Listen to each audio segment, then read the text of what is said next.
Alright, so I read a thing recently, yeah, on I think it's A-Lux channel, right? And it said, education is cheap, experience is expensive, right? It's very true. For this reason, right? You may have seen this before, where people online might say, alright, just because it took me 20 minutes to make it, yeah, it doesn't mean I don't have 20 years experience behind that 20 minutes, right? So my 20 years experience is what allows me to make it in 20 minutes, right?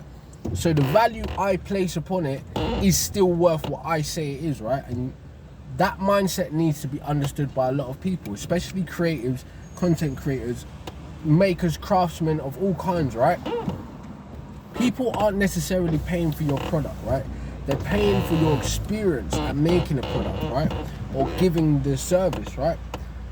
So yes, a lot of us might whine and complain about the price of something because we think that the price doesn't correlate to the value or the quality, right?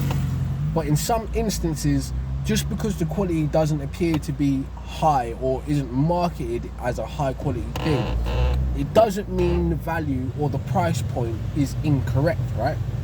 It doesn't, because you don't understand what goes into making a lot of these things, right? Offering these services, the experience, the knowledge, the background information that you, the consumer, doesn't have, right?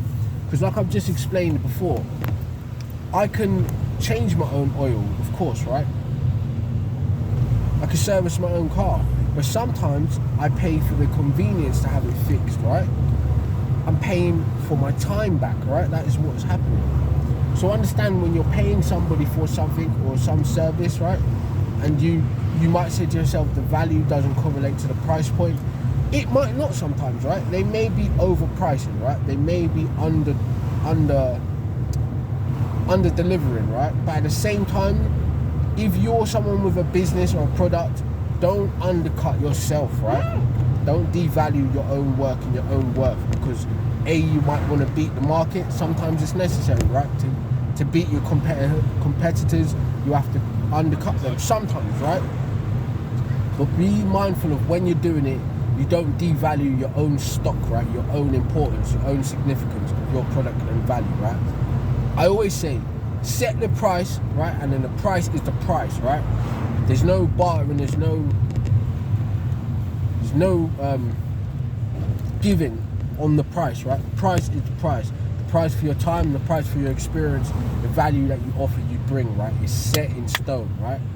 When it goes up on your dime, on your time, right? And when it goes down on your dime and your time, right?